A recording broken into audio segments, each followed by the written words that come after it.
Good evening, ladies and gentlemen, and from what we were speaking of yesterday, talking about the unholy T-Tard, we have decided, well, I have decided what I was going to do is to actually break down the subsequent categories of trolls, enablers, and everything in between into sort of separate videos, because these sorts of things need to be broken down, exemplified, just to showcase to people, well, what not to do and what it looks like when you try to do something for Chris.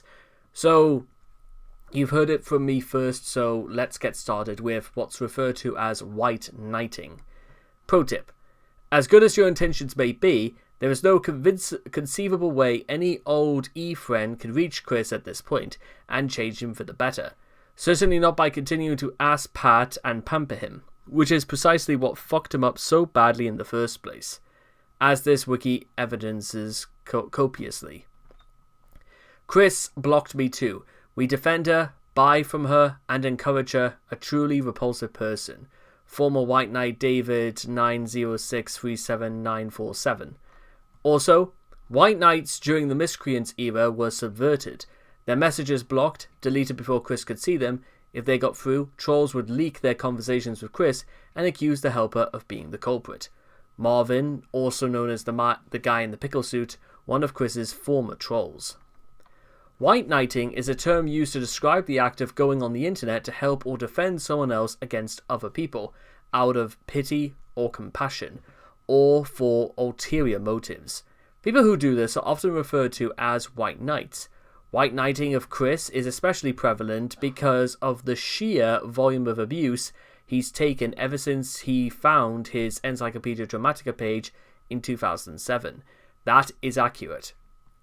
Thanks to events following from the idea, guys, most white knights now fall into a subgroup referred to as anti-trolls. Those who try to ward off other trolls and T-Tard members away from Chris to have him for themselves, rather than for noble pursuits.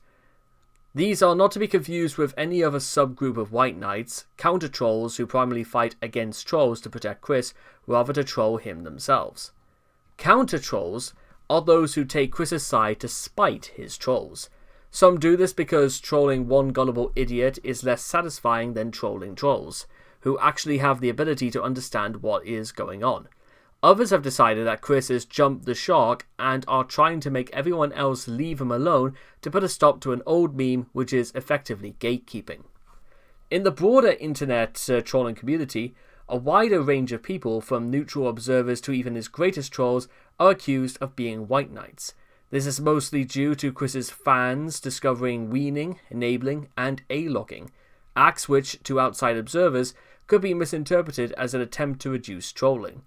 Many of these outside observers are also confused by the tendency of Chris's trolls, including his most prolific ones, trying to get him to improve his life, as they don't know Chris well enough to know it's nigh impossible to get him to improve using the soft touch. When the label White Knight gets thrown around, take it with a grain of salt. A meta topic within the broader Chris saga has been the merits of attempting to help Chris stop being a lolcow, and whether he is deserving of such assistance or even beyond help. Opinion on the matter is somewhat divided on whether Chris is capable of improvement, although most agree that if Chris was going to improve, it will not be in any large part due to the efforts of third parties who only interact with him over the internet. Some believe that Chris was improving on his own, albeit slowly and in small increments, as seen in his gradual abandonment of his homophobia, which began him declaring tolerance for lesbians, which he eventually extended to gay men. Others believe that Chris had not tangibly improved and that he has merely moved sideways rather than forwards. Chris showed signs of improvement from mid-2015, having found a new hangout where it seemed he was finally making friends and improving his social skills. Moreover, he finally found a way to cash in on his E-fame, delighted his fanbase by resuming the comics, and made his dreams of a solitude media empire a reality, albeit probably on a much smaller scale than he ever once envisaged. Since Chris's arrest for incest in 2021, many of his white knights abandoned him, and he is now at the mercy of A-logs and weens. So as far as his general introduction goes, that's pretty much a lot of the the basics you're probably going to know, and as bad as it may seem, Chris, it's not really, the problem is that it should not come down to us for Chris to be better. It should be down to Chris himself to decide if he wants to be better or not. But better is a very, very broad way of putting it, and there's no other way of putting it. Chris has got to do it. Whatever it is, it has got to be down to Chris. It's not right, and it's not fair for you or me to suddenly start deciding what counts as Chris being better. Even if our intentions are absolutely that, for Chris to improve for the better, unfortunately, that's out of our control, and it's out of our interests. It should not be, it's not our job to make Chris's life better. That's not really what it's about. Motives. Pity/remorse. Following the release of Chris's first nudes and the video in which he reacted to the loss of medallions and Blanca, many people, including trolls, felt sorry for him. They had not expected it to be as possible for him to be trolled so hard or for him to appear so shattered. Empathy. The internet is full of autistic people, man-children, and self-absorbed morons. Many of them are right here, fascinated with Chris. All of them see something of themselves in him, whether it's his obesity, his all-consuming need for female companionship, or his fervent belief that his homemade comics matter. A lot of white knights have made at least some of the mistakes Chris has made and have since wised up. They think they can help improve Chris by offering the benefit of their experience. Circumstances beyond Chris's control. Chris fails to identify people. A possible sign of prosoxnasia. Julie and her brother Max used the same voice, and yet Chris couldn't recognize that they were the same person. Emily played numerous real-life trolls, and yet Chris fell for every one of them. Pictures of different women were used to depict Blanca, and yet Chris thought they were the same person. Chris believed the pictures of Megan Fox were of Vanessa Hudgens. In high school, Chris memorized his appearance in the mirror because he had trouble recognizing himself. Since he's never updated his self-image, this is a possible explanation regarding why he denies being overweight. Chris's autism also means that he thinks and sees the world in simplistic binary terms.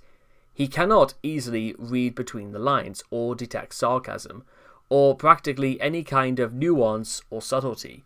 He interprets Family Guy as actually being against homosexuality. When two male acquaintances at the gameplays exchanged sarcastic homosexual remarks, Chris concluded that they were gay.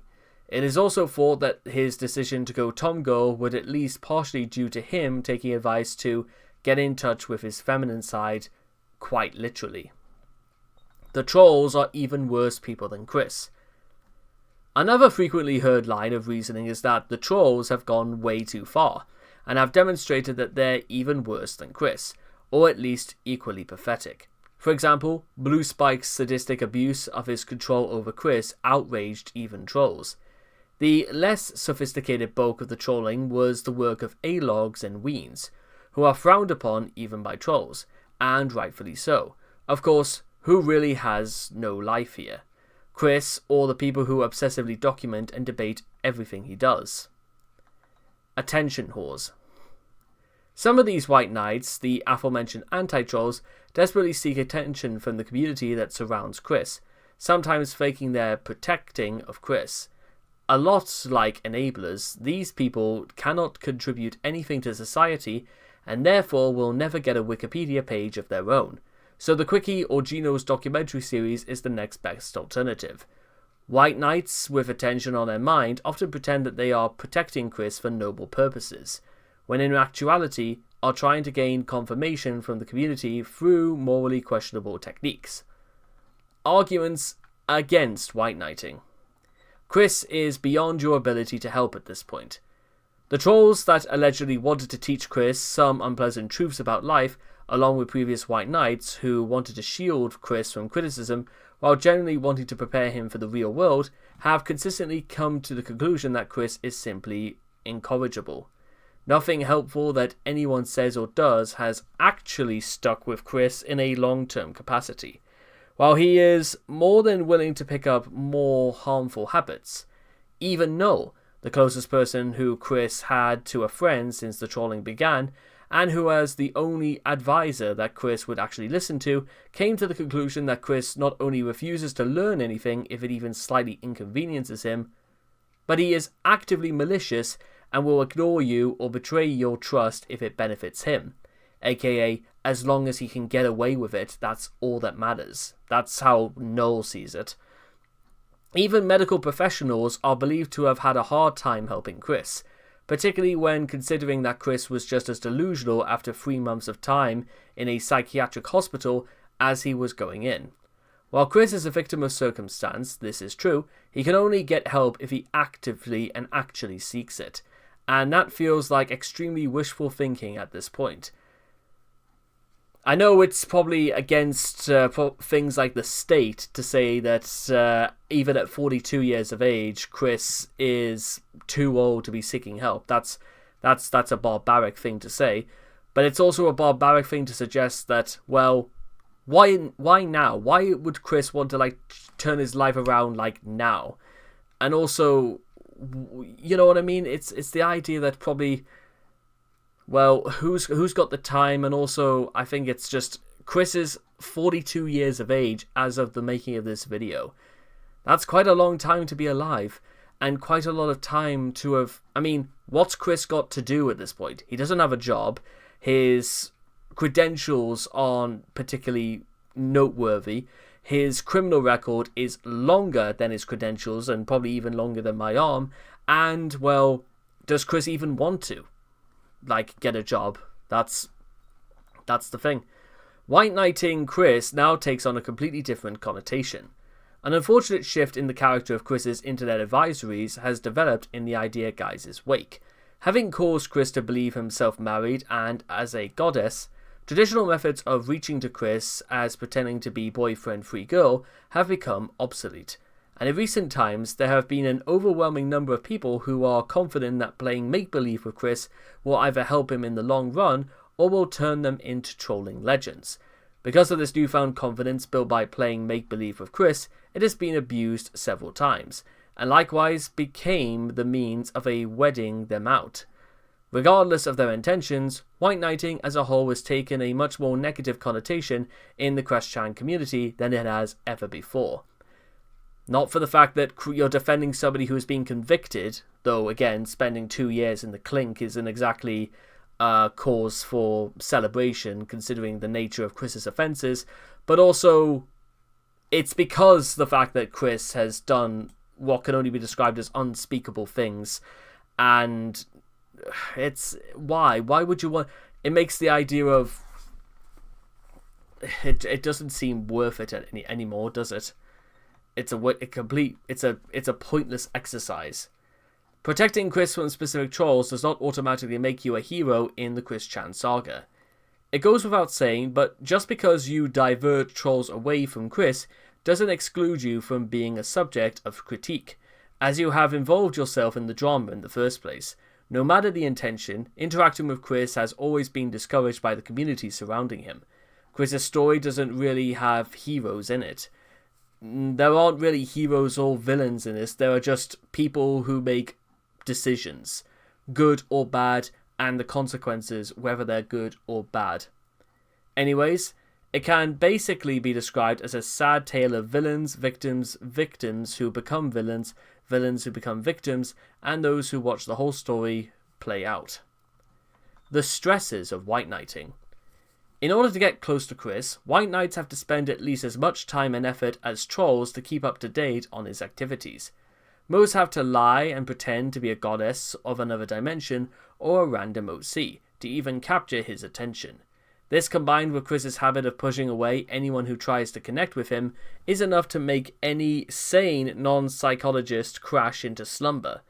A key example of this was the enabler MKR, who frequently came into conflicts with Jacob Sockness and his other enabling ilk while trying to warn Chris of the danger of letting Sockness get too close. For narcissistic reasons, as to some extent MKR simply wanted to keep Chris to herself. Regardless of whether they're white knighting for their own gain or out of some misguided effort to help Chris, white knights will find themselves experiencing unprecedented levels of stress. This is one of the reasons why many simply give up. Chris will not even read your message. Trolls had control over his emails. Messages sent to him by white knights were often deleted before he could read them.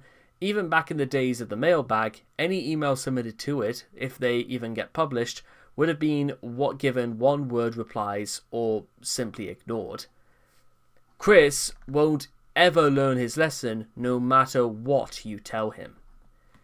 Due in no small part to the fact that Chris has been mollycoddled by his parents from the very beginning, and had his hand held through school by teachers who were sympathetic to a fault, he is flat out resistant to any harsh truths, pointing out his countless shortcomings and the objective fact that the general public, by and large, isn't going to absolve him of responsibility for his antics. He will not take a moment to reflect on his actions, let alone use memories of these experiences to avoid repeating the same mistakes ever again, because he is thoroughly convinced that he is a righteous victim of an unfair society that horribly mistreats autistics. Thus, anyone who goes against his ideals, i.e. denies him what he feels entitled to have, is an irredeemable villain in his eyes. As such, he won't accept any words that don't match what he believes in and or wants to hear. So even simply trying to be nice and reasoning with Chris won't convince him you're not a dang dirty troll. Even ignoring the numerous altercations Chris got into during his love quest, resulting in portraying authorities doing their jobs as one-dimensional villains for him and his League of OCs to triumph over, and the brutally honest tongue-lashing he received during the father call, a particularly notable example of a white knight unable to make Chris wake up and smell the coffee was none other than Vivian G. After 3 hours of trying to do just that, she eventually gave up, understandably equating the experience with fighting a war. Supposing that Chris does consider you to be trustworthy, that still doesn't necessarily mean he will benefit from your attempts to help him. A good example of this would be Rocky Shoemaker, who he considered to be better than a much-needed therapist, yet consistently failed to follow just about every word of advice she gave him. Her best efforts to prevent trolling schemes notwithstanding, going back even further. Chris fondly remembered Virginia Janine Sanford being his favourite middle school teacher, proclaiming her to be the most influential person of his life, who taught him better social skills, how to deal with your bullies, and so forth. He even kept her parting message advising him how to avoid showing others his weak points, and yet judging by the fact that this mere wiki exists, he obviously never took such words to heart. In short, as long as your words are not 100% in line with his childlike and egocentric points of view, it's utterly futile to try and help Chris. And finally, being overly nice to Chris might have mauled him badly and still does. Tempting as it is to feel sympathetic to Chris, at least until mid-2021, doing so would only benefit him from all the wrong reasons. Chris's youth wasn't one without acts of kindness from others, albeit mainly people who were, well-meaning yet misguided, at best, or flat-out spoiled him at worst. As a result of others generally opting to shield Chris from even the slightest negativity, with a few attempts at genuine advice going in one ear and out the other, he has grown accustomed to receiving or expecting to receive nothing but complete satisfaction with no strings attached from anyone who gives him the time of day. Not only has it led to Chris's tendency to become hostile to anyone trying to show him the error of his ways, and, of course, doesn't give him anything or everything he wants, but it has also allowed opportunities for enablers to entertain his bizarre delusions, only making him worse than he was before his online infamy. To make matters worse, it has even effectively created a paradox where benefiting Chris prevents him from getting what would actually benefit him, i.e., the therapeutic aid he needs but refuses, so even the best of intentions will ultimately yield no positive results whatsoever. Examples. YouTube. Among the most notable of Chris's White Knights was a YouTuber counter-troll who claimed to be a 21-year-old Russian model named Savenka. Via her YouTube account, Hottie96, she released an inordinate number of screen caps from trolls' conversations on Sonichu IRC, including private conversations between Chris and Panda. She also released an image of the man in the pickle suit who would later steal Chris's first date, Emily. Were Chris less thick-skulled and even slightly willing to accept irrefutable evidence, Svenka may have made somewhat of a negative impact on the organized trolling effort against Chris, but ultimately she was influential. Svenka also had an unhealthy obsession with the Quickvilles Library's original curator, Arjun van Derten. On the 6th of May 2009, YouTube user x_x_north_x_the pinches the bomb tried to blackmail major trolls. Claiming to have information on them, he was easily called on this bluff by someone who had not trolled Chris at all. The Pinch has also threatened Blue Spike, saying he has information from his friends, forgetting the fact that Blue Spike has no friends. Facebook. In recent times, since 2012, Chris has taken to using Facebook as his main means of expressing himself. Inevitably, this has not only attracted the attention of trolls, but in 2013, a slew of White Knights as well, in particular a Mr. William Elliot Waterman, who taunted the trolls to come after him instead of Chris. Spoiler, nobody did, because nobody actually cared what he had to say. Anna and Kim are two of the most notable ones on this friends list, both of whom try to offer constructive advice whenever Chris nosedives into a rant, when they're not busy kissing his ass, especially in the case of Anna. However, as we've come to expect of Chris, anybody who tells him something he doesn't want to hear are people that needed to be brushed off until they stopped saying these mean, awful things to him. A good case in point is his anger-laced tirade in September 2013, when he got thrown out of a Walmart and started calling names. The White Knights typically chimed in with their support until he revealed that he vandalized an Xbox One display in the store. Several of them then told Chris that this was not the right thing to do, and that the manager had every right to throw him out.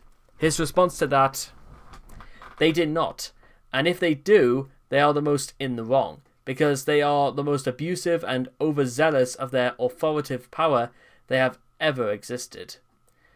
Chris's response to Chris Rhodes. TV Tropes.